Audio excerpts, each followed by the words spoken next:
আসসালামু আলাইকুম। সংবাদে আপনাদের সবাইকে স্বাগত জানাচ্ছি। আমি ফিরোজ তোহা। শুরুতেই আরবে কেবলস সংবাদ শিরোনাম।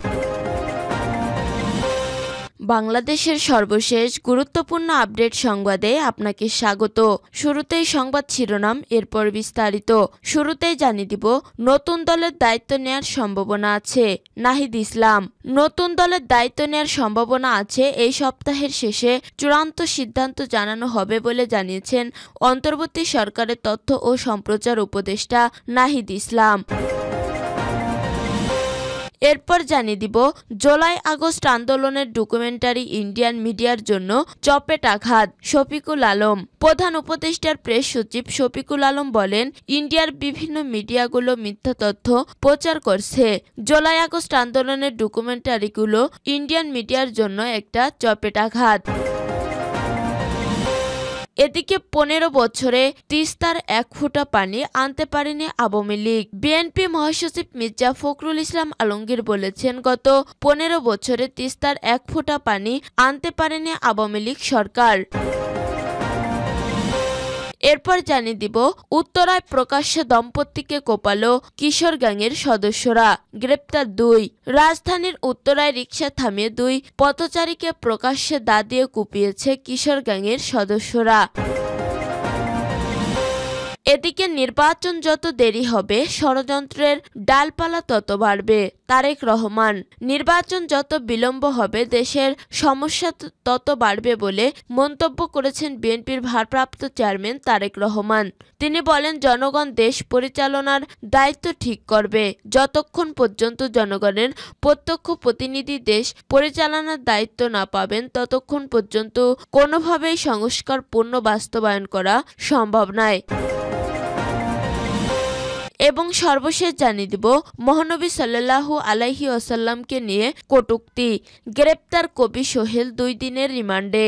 মহানবী হযরত মুহাম্মদ সাল্লাল্লাহু আলাইহি ওয়াসাল্লামকে নিয়ে কটূক্তির অভিযোগে গ্রেপ্তার কবি সোহেল হাসানকে জিজ্ঞাসাবাদের জন্য ২ দিনের রিমান্ডে নেয়ার আদেশ দিয়েছেন আদালত। সোমবার ঢাকার মেট্রোপলিটন ম্যাজিস্ট্রেট আওলাদ হোসেন মোহাম্মদ জুনায়েদ আদালত এই তথ্য দেন। প্রিয় দর্শক, এতক্ষণ শুনছিলেন সংবাদ শিরোনাম, এরপর বিস্তারিত।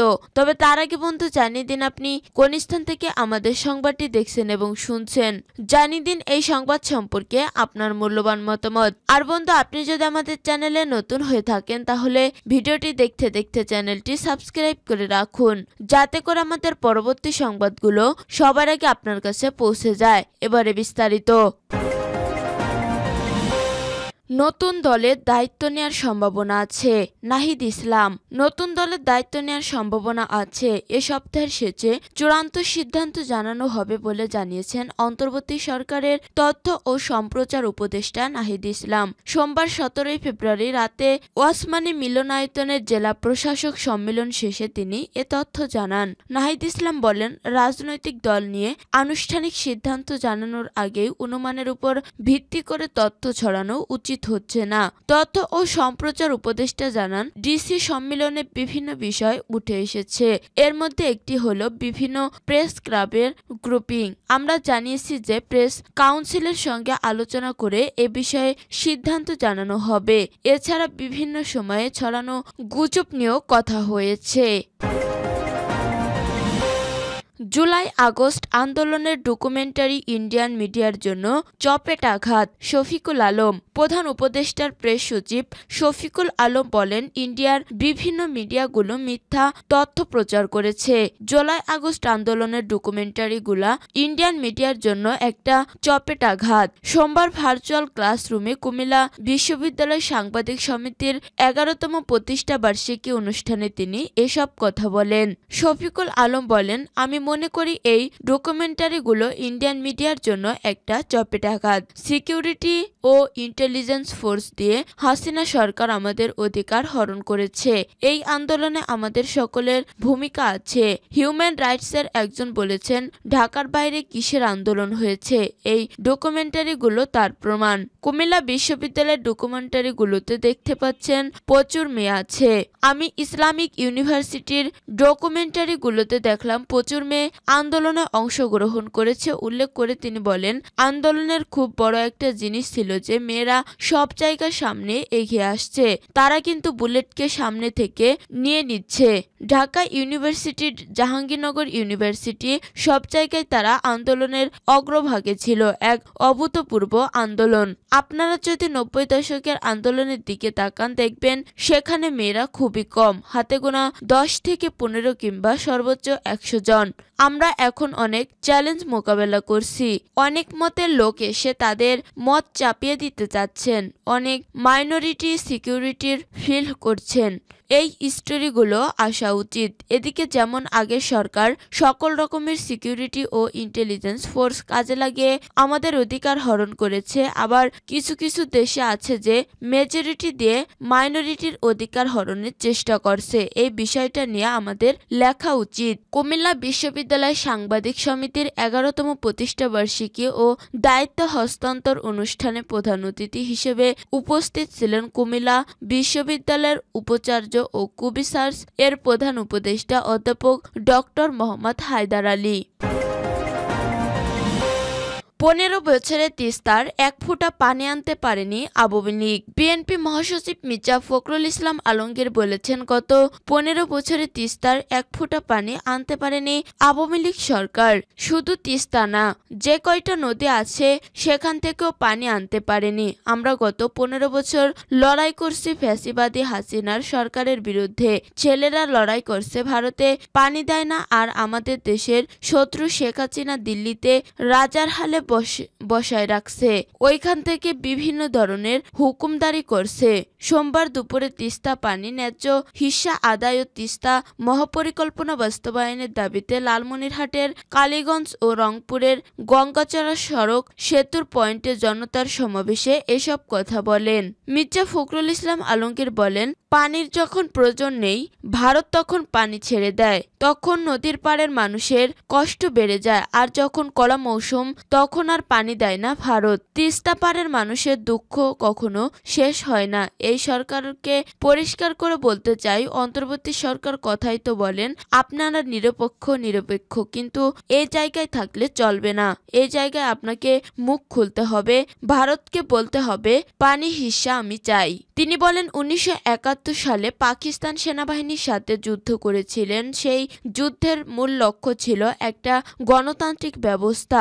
আমরা আমাদের ভোট দিয়ে আমাদের জনপ্রতিনিধি নির্বাচন করতে চাই, যারা আমাদের কথা সংসদে বলবে, সব জায়গায় বলবে। ওরা অনেক সময় বলে যে আমরা ভোট করছি, কারণ একটাই যে ভোট না হলে আমরা নেতা নির্বাচিত হবে কোথা থেকে, আমার কথাটা বলবে কে? সেজন্যই আমরা নির্বাচনের কথা বলছি। নির্বাচন দিলে দেশটাতে যে অশান্তি সৃষ্টি হয়েছে তা অশান্তি হবে না, শান্তি আসবে, একটি স্থিতিশীল অবস্থায় আসবে।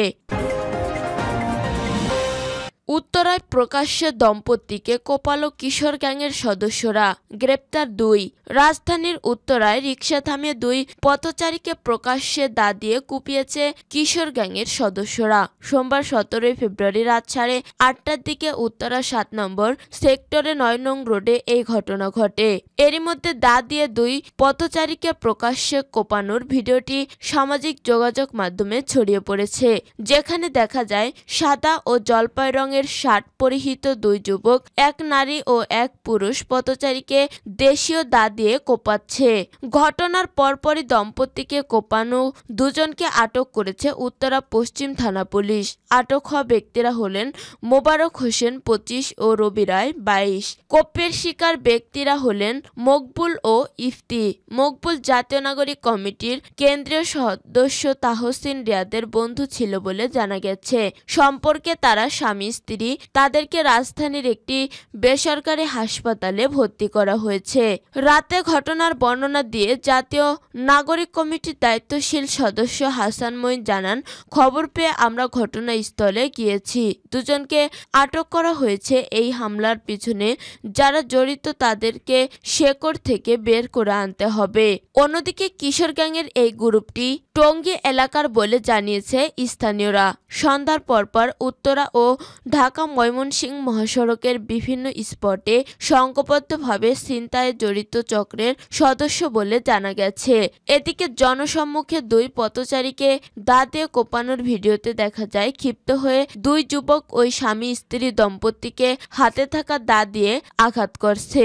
এ সময় জীবন বাঁচাতে ওই নারী হাত জোর করে সন্ত্রাসীদের কাছে মাপ চাইতে দেখা গেছে। ঘটনার সময় পাশে থাকা একটি মোটরসাইকেলও দেখা গেছে। পরে স্থানীয়রা ধাওয়া দিলে সন্ত্রাসীরা সেক্টরের বিভিন্ন রোড ধরে পালিয়ে গেলেও দুজনকে আটক করে স্থানীয়রা। এ সময় আটককৃতদের গণপিটুনি দিয়ে সেনাবাহিনীর মধ্যস্থতায় উত্তরা পশ্চিম থানা পুলিশের হাতে তুলে দেয় স্থানীয় জনতা।